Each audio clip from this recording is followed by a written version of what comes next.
આજે હું લઈને આવી છું એકદમ સ્વાદિષ્ટ નાના બટેટાની મસાલેદાર સબ્જી અને તેની સાથે રવા બટેટાની કરકરી પૂરી। આ કોમ્બો એટલો મજેદાર છે કે સવારે નાસ્તા માટે હોય કે બાળકોના ટિફિન માટે બધાને ખૂબ જ ગમશે। બિલકુલ ઘરના મસાલાથી સરળ રીતે બનતી આ રેસિપી ખૂબ જ ઓછા સમયમાં બની જાય છે, ટેસ્ટી અને હેલ્ધી બને છે। તો ચાલો શરૂ કરીએ। કાલે સાંજે માર્કેટ ગઈ હતી, ત્યાંથી આ નાના બટેકા લઈ આવી રાત્રે જ બાફીને મૂકી દીધા હતા, જેથી સવારે આપણો ટાઈમ બચે।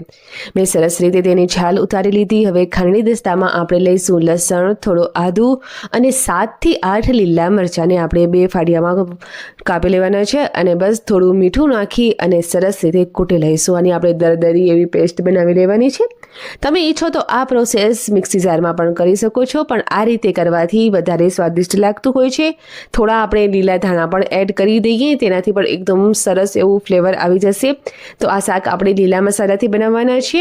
હવે થોડાક બેઝિક મસાલા એડ કરી દઈએ, તો હળદર ઉમેરી, સાથે જ સૂકા ધાણાનું પાવડર, શેકેલું જીરું અને થોડું એવું પાણી નાખી સરસ રીતે મિક્સ કરી લઈશું।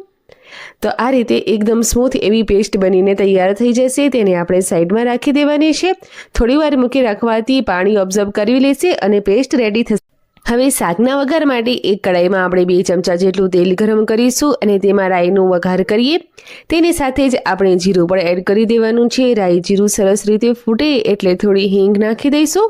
બટેટાના શાકમાં હિંગ નાખવાથી ખૂબ સરસ એવો ફ્લેવર આવતો હોય છે। હવે આપણે તેમાં મીઠા લીમડાના પાન ઉમેરી દઈશું અને તેની સાથે જ તૈયાર કરીને રાખેલો મસાલો પણ એડ કરી દેવાનો છે।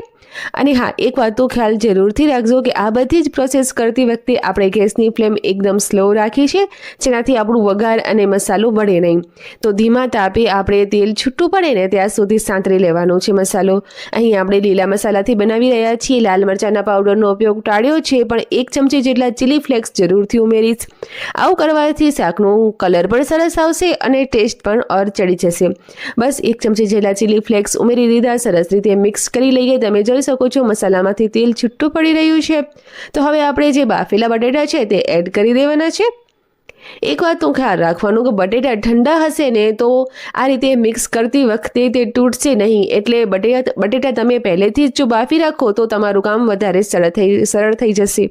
મીઠું આપણે જ્યારે પેસ્ટ બનાવી રહ્યા હતા ત્યારે પણ એડ કર્યું હતું, એટલે મીઠું હું એડ નથી કરી રહી। અને બસ હવે ઢાંકી અને 2 થી 3 મિનિટ માટે થવા દઈશું। 2 થી 3 મિનિટમાં તમે જોશો તો એકદમ સરસ રીતે બટેટા મસાલાથી કોટ થઈ ગયા છે અને શાક બનીને રેડી છે। તો બસ લીલા ધાણા નાખી દઈએ, સરસ રીતે મિક્સ કરી લઈએ અને આપણું શાક તૈયાર છે। હવે પૂરી બનાવવા માટે એક મિક્સિંગ બોલમાં આપણે 1 કપ જેટલો રવો લઈશું। ઝીણી સોજી એટલે કે રવાનો ઉપયોગ કર્યો છે પૂરી બનાવવા માટે। હવે જેટલું રવો લીધો ને એટલું જ આપણે ગરમ પાણી લેવાનું છે। પાણી નવશેકું અથવા ગરમ હોય તેનું ખ્યાલ રાખવાનું। ચમચીની મદદથી આ રીતે મિક્સ કરતા જઈશું। 5 જ મિનિટમાં તમે જોશો તો સોજી જે છે રવો એકદમ સરસ રીતે શોક થઈ ગયો છે અને બસ તેને આપણે 7 થી 8 મિનિટનું રેસ્ટ આપીશું। 7 થી 8 મિનિટ પછી તમે જોઈ શકશો કે સોજી એકદમ સરસ રીતે ફૂલી ગઈ છે। તો તેમાં આપણે બાફેલા બટેટાનો માવો એડ કરી દઈએ, જેને મેં સરસ રીતે ખમણી લીધું છે।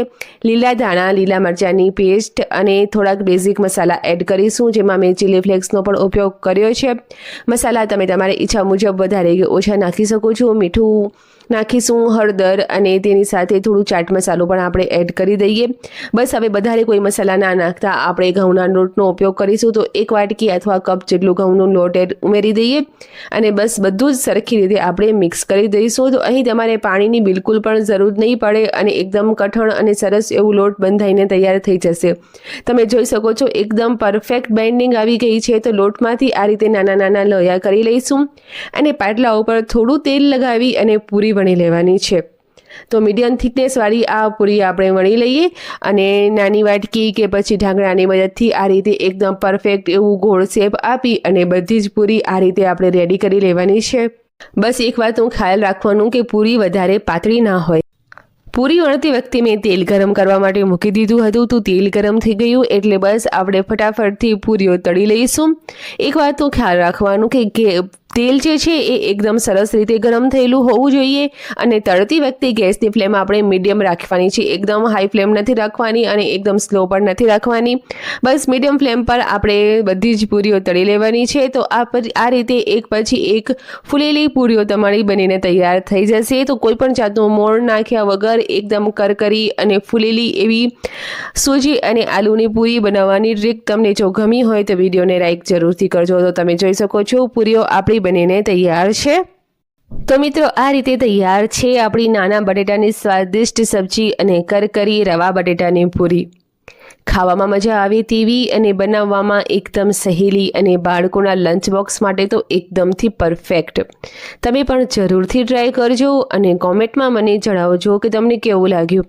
જો વિડીયો ગમ્યો હોય ને તો લાઈક, શેર અને સબસ્ક્રાઈબ કરવાનું તો બિલકુલ પણ ભૂલશો નહીં.